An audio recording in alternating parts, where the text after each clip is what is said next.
best place to be a student, the best place to be in school on the planet at the moment is Bendigo. Wow. I was going to give you a moment just to kind of take that on. Evidently, I don't really need to. No hecklers in the crowd. But how can I say this? What am I going to measure it against? The best place to be in Bendigo. When I say in Bendigo, I mean our town, not some sort of hamlet in Sweden or anything like that. And when I say the world, I mean our planet. So I'm actually talking about here. And what I want to measure it against is not so much other systems, because that would take too long, and I think there are kind of limits to how you can compare things like that. What I want to measure it against is the problems that education face today. Problems that education is facing today. And I guess if you think about the major problem of education at the moment being how to accommodate the 21st century student. And when I say 21st century student, you've probably all heard a phrase like that, or the neo-millennial student. You guys heard those phrases? Anyone not heard that phrase? Neo-millennial, 21st century. If you people haven't, is that hand up for haven't or hand up for have? Haven't. Okay. So a quick explanation. A 21st century student is basically a student of today who has grown up bombarded by information, is saturated with data, has a sensory overload, is completely plugged in all of the time, is able to communicate virtually and is able to communicate physically, literally, and is happy to touch people and communicate with language, but also equally happy to communicate using ICT. And this person, I can go to a quote here, which I think is important. They need to access and synthesize and communicate information. They need to collaborate to solve complex problems and create new knowledge. And really, if you think about those last couple of bits there, to collaborate to solve complex problems and create new knowledge, it's really all about innovation. Working in this kind of information overload within this great technosphere. People are plugged in, they've always got information and data available to them and multiple means of accessing it. What they need to do is then solve some of those problems. And so that's what we're expecting them to do. If you want a potted history on some of that stuff, you could have a look at Kenneth Robinson's animated talk called Changing Paradigm. And it went viral, I don't know, about 6 to 12 months ago. It's a really great set of animations on a whiteboard, really worth chasing up. It'll give you a bit of a potted history. So the big problem is not these 21st century students, it's the fact that we have an education system that doesn't necessarily accommodate them. It's an education system that is based on 19th century industrial revolution principles. And when we say that, we mean that's based on principles of mass production and based on principles of kind of large output, batch thinking.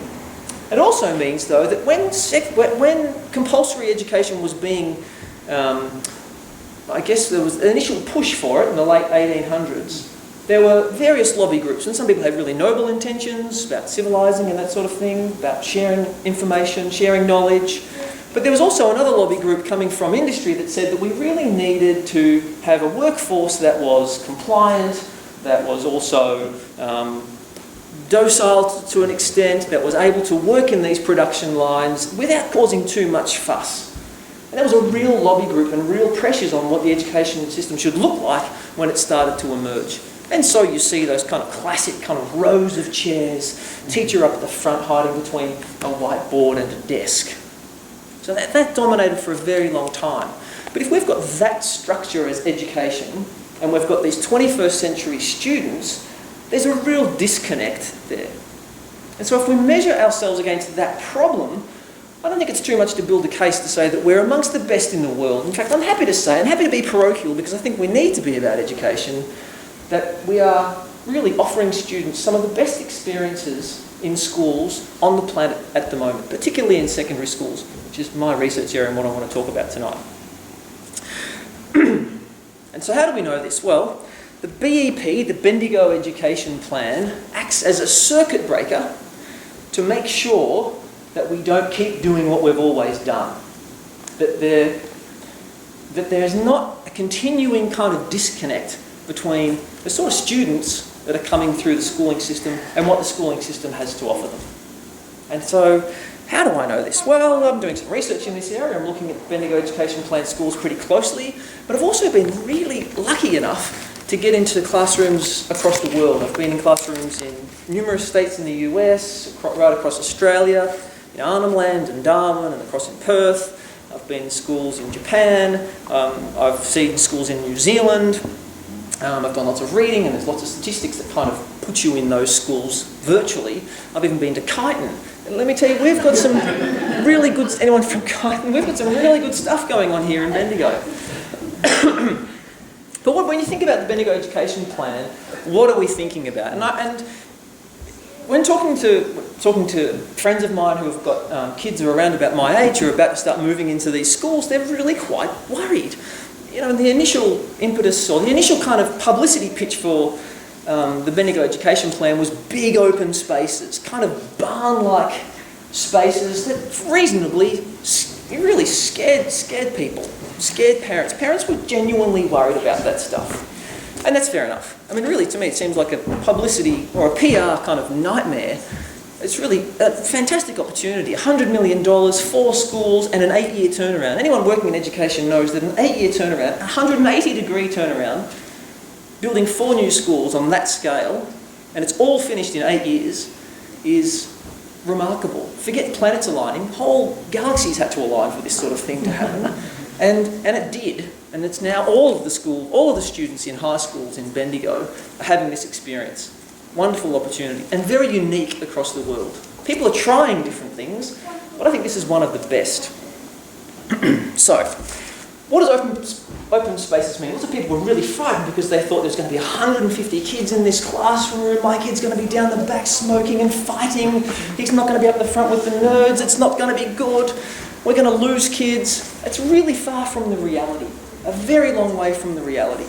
And what we see is that these spaces are demanding flexible practice. They're actually demanding it. The space itself is saying, you've got to be flexible, and it's offering flexibility. I remember when I was teaching philosophy in my first few years, I had this kind of moment of insight where I would go into a classroom and there'd always be kind of rows or maybe a U shape inside the classroom. And in philosophy, I really wanted kids to collaborate. When these 4 people were talking to each other, they were sharing ideas, they had a kind of collective knowledge that they wouldn't have had on their own or just by listening to me. So we'd do lots of group work. I'd move the tables together into groups of 2.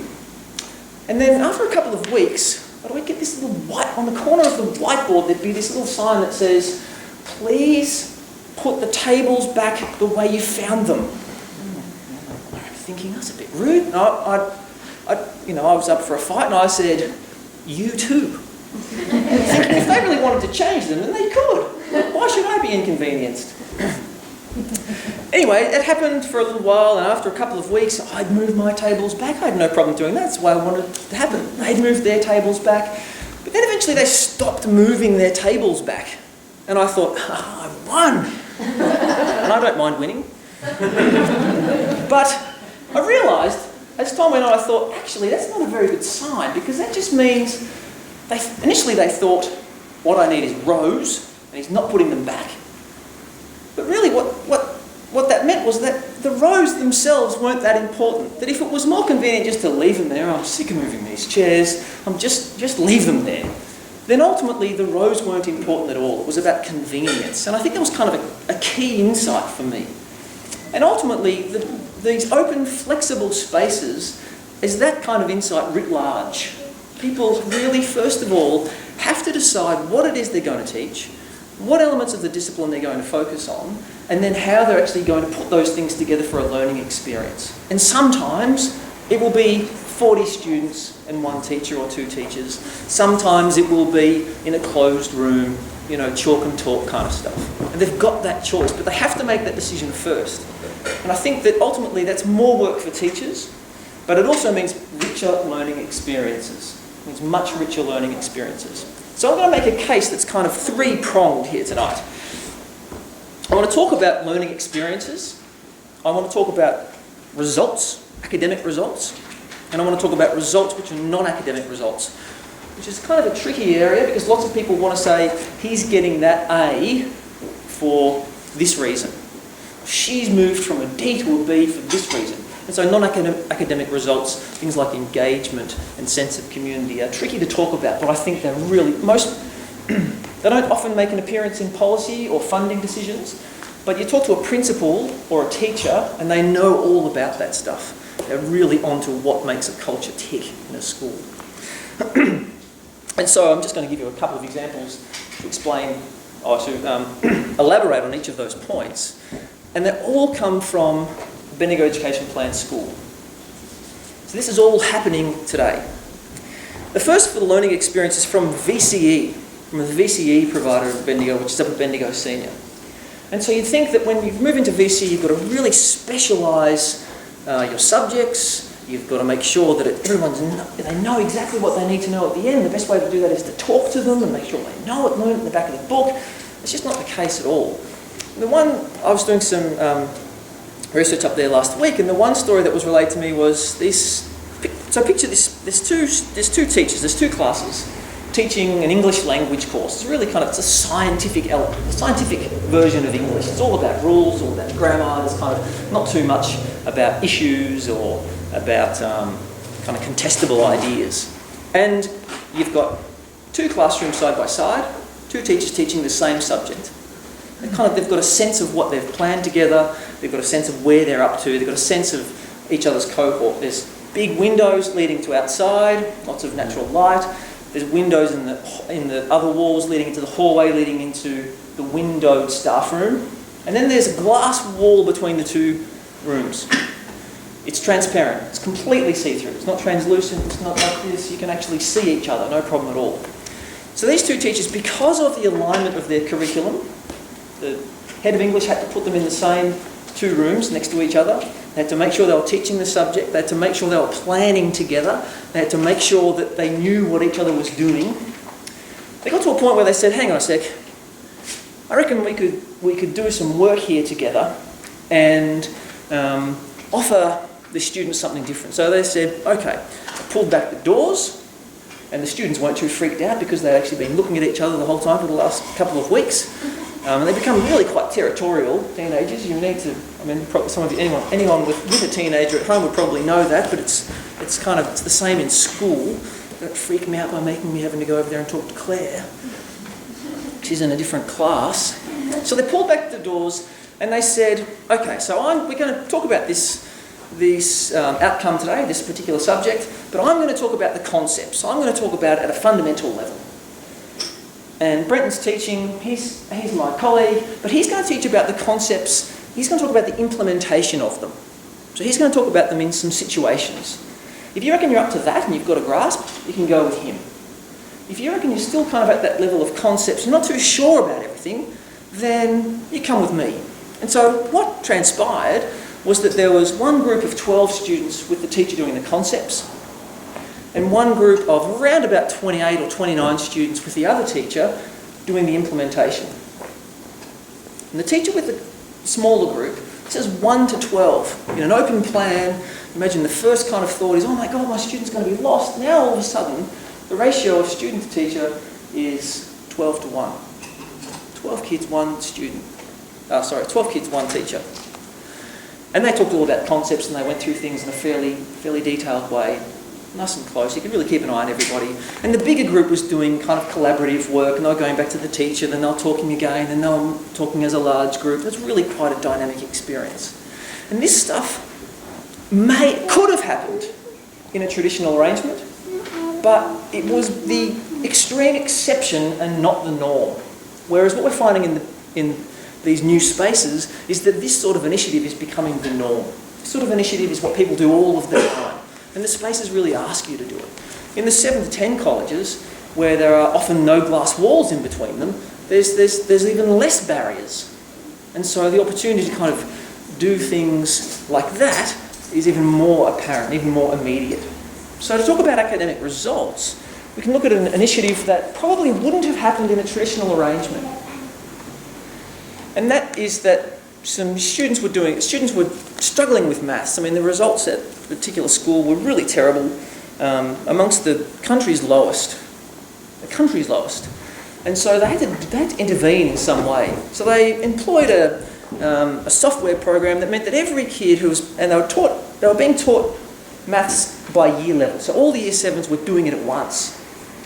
And they were doing it in a CD-ROM. I think they had a software program that was taking them through things. So let's imagine I've done my first bit of testing. I'm at level 5. I've got to move through a quadrant to get through 6. I've got to go 2.5, 5, 7.5, and I'm finished. The software's kind of smart enough that when I do my little test for 5.25, if I mess it up a little bit, it's going to throw me back into some drills so as though I get that right. And then the same thing if I get up to 5.25, 5.5, 5.75. The benefit of this seems a little bit cold, but the benefit of this is that the teachers, you can imagine all of the year 7s being taught at once, so there's quite a few teachers around, can say, rightio, this week I'm going to, because the students are kind of occupied doing this task online, I'm going to get all the people who are at level 5.25 together, because we've got a decent group of them, there's 10 of them, and I'm going to teach them what they need to know. Parabolas, something. And so as a teacher, I don't have to look at 30 kids or 25 kids and say, heck, I've got kids who are at 5.5 and 4 and kids kind of 6, how am I going to accommodate them? I just can go to that one group and spend time on them because I know what level they're at and I know what skills they need to know. And so there's a team of teachers going around looking at different levels. You identify the kids who don't move through fast enough, you identify the kids who are really pushing, so they need some extension.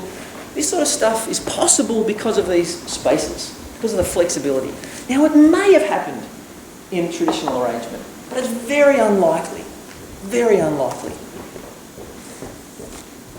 The other thing I want to talk about is non-academic results, and I'll be pretty quick about this. But ultimately, they're things like engagement. We know that there's a clear link between engagement and performance. We know that there's a link between when a student buys into something, they have greater pride, they're going to make more effort. When a student has a sense of belonging, they're more likely to come along each day. So they've got less absences and there's less gaps in their knowledge. There's more continuity. They've got a greater sense of purpose. Running parallel with that is some research that they concluded that there's an ideal size for a school, roughly high 200s, low 300s. And so these spaces in these schools are arranged around communities of around about 300. And they're split in half, and 150 students will go with the same group of teachers for the year, and often for longer than a year. So there's a real sense of continuity and a real sense of community, which, of course, optimises that sense of community. There's a longitudinal study being conducted by the education faculty up at La Trobe, and the results are pretty early. They've done 2 years of this study, and I think it'll be really interesting to see what's happening once we've got students who've been through it for 4 years. But initially there's some trends saying that students actually, it's kind of favouring some of the older students. But there's pretty tentative conclusions. I don't want to say anything out of place, but that's really interesting. That stuff is happening right here on our doorstep.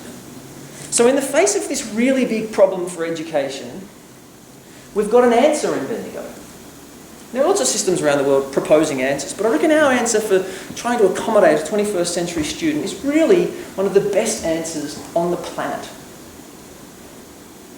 And it just wouldn't happen without the Bendigo Education Plan.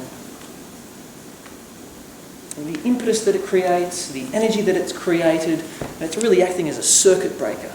And that's why I reckon that we are offering one of the best educational experiences on the planet today. Thank you.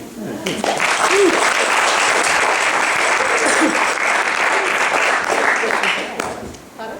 Questions later? No, you can have some questions now. All right. Yeah, thank you so much. So that was, I didn't know that Bendigo would have been the best, known as the best education area on the planet. So that's Probably the solar system, actually. Yeah. That's awesome. That's Nothing huge. going on Jupiter. That's awesome. Thank you. Are there any questions, Scott?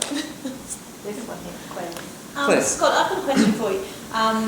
One of the things that I've heard when people are talking about education, often the comments made that what happens at home is the critical thing to the success of your child in the education system. Yep. So I'm interested to know, when you talk about the educational outcomes and the more non-tangible outcomes, for the families who statistically what happens at home doesn't necessarily support them in their education. Yep. How does the Bendigo Education Plan support those children?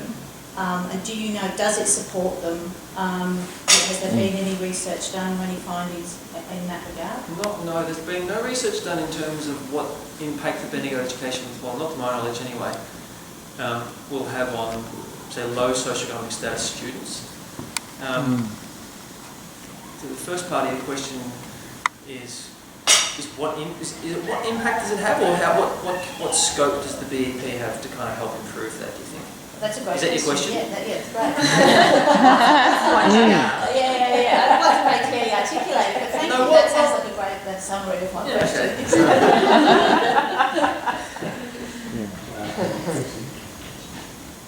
you can say I don't know. Well, I don't really know. I don't know the answer, but I think you can kind of have I think that sense of community play really plays a big part for students. And especially if you're not necessarily engaged with community at home, with any sort of community at home. So I think that if you're having positive experiences at school, really schools can't really undo too much that goes on at home, but they can, well, often they can be kind of places of refuge. Often my experience as a student coordinator for a number of years was that students would come to school because it was kind of the calmest place. And that sounds a little sad, but it's also a pretty important role for schools to play when that's the reality. Yeah, so I think that that falls into that kind of non-academic sphere, I think, Claire. Because when you're talking about education,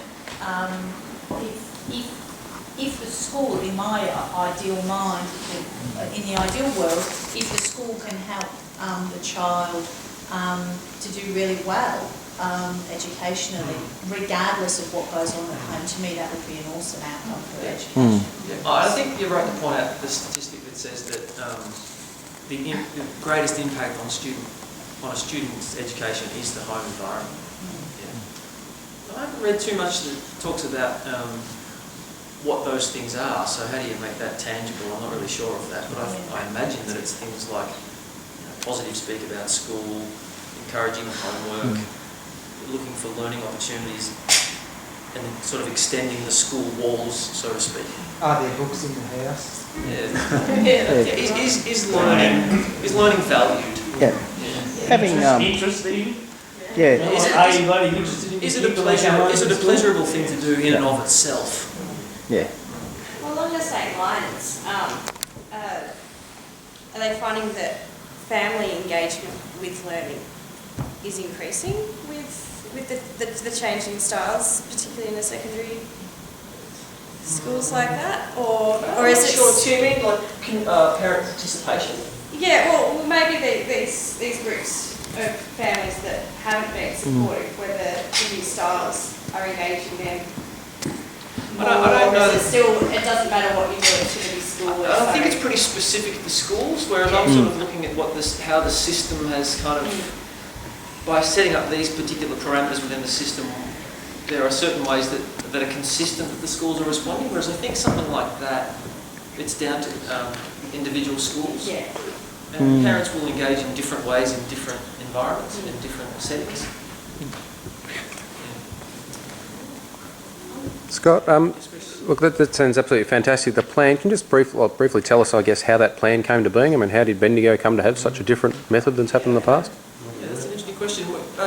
It was published in 2005, and people may remember Ron Lake was the regional director for Logan Valley for quite a long time, and prior to that he worked in Adelaide at the Maths and Science School, and he was actually the principal at Bendigo Senior when I was there as a student, and also when I was there as my first year of teaching. And as regional director, he kind of was looking at the statistics, and they weren't fantastic. They commissioned a report by Richard Teese from the University of Melbourne to look at a whole range of factors within education in Bendigo, and found things like level of engagement especially with boys, was extremely low. Level of satisfaction with teachers amongst parents, the perception of poor performance was really high. There was variability within performance within schools. Frighteningly, this is the early 2000s. There was I want to make sure I get this statistic right. I think it was about 30%. participation in Centrelink for school-aged students, which meant that there were 30% of students who could have been at school who were engaged with Centrelink in some way. Which doesn't necessarily mean that there were 70% of them in school. And so those sort of statistics provide a real moral impetus. I was lucky enough to actually interview Ron Lake a little while back before he left Bendigo. And he was really clear, and I'm sure he'd be the first to admit that he wasn't the only person driving this, but he was talking about the moral the moral impetus to do something about the state of education in Bendigo was really strong within a group of people, and they looked at a whole range of responses around the world, and things like the building education revolution in Britain. The OECD had been researching possible responses to how to deal with the looming educational disaster with levels of engagement and that sort of thing for quite a long time. And this was one way of responding to those challenges. And that was in 2005. I mean, that is not that long ago. And that was when it was published and when the business case was put forward. And the longest we've had students in a school that resembles the Bendigo Education Plan principles is 4 years this year. Maybe it's 5 years this year. But that would be one community. Some of the students have been in these communities for less than 12 months. Less than 12 months. So it's quite an impressive turnaround.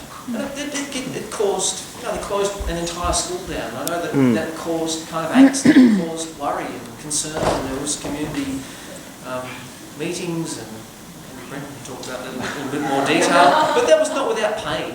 It was not without pain. But in the end, maybe harshly, I can say that I think it was really worth it. Yes? How was moving in Bendigo for years, it was really interesting to see that that concept of sort of year 7 to year 10, and then a senior, a massive senior school to cater for the entire region. How are they able to draw those links so that what was happening in the high schools was happening in senior school? Like how are they able to implement that and bring that across? You mean principles of things like open plan and flexibility and... Yeah, so that they weren't getting something from year 7 to year 10 and then going back to the conventional structure. Yeah, that's a real challenge for Bendigo. Yeah, so I was at Bendigo Senior for 11 years, and there's a broader issue about making sure there's a decent connection between this, and at that point there was 5 7 to 10 schools coming into a particular, quite a specialised environment. And yeah, it's challenging. There's advantage in size. So, for instance, if you've got one philosophy class or one history class, it's very difficult to try and set up kind of team teaching or collaboration amongst teachers in order to create richer learning experiences down to the single teacher. It's not impossible either, and there are things you can do with spaces to kind of invite that sort of teaching and learning.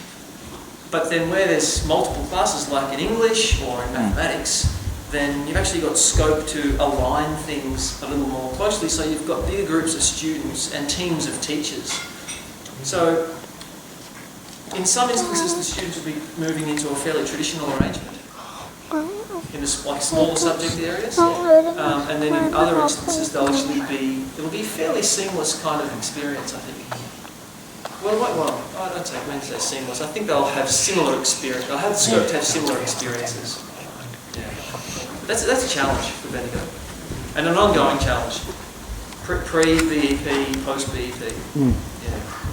Very good. Well, we better keep moving. Yeah, sure. Sorry, hold the question I'll catch up with you later. discussion area. Can everyone give Scott a round of applause?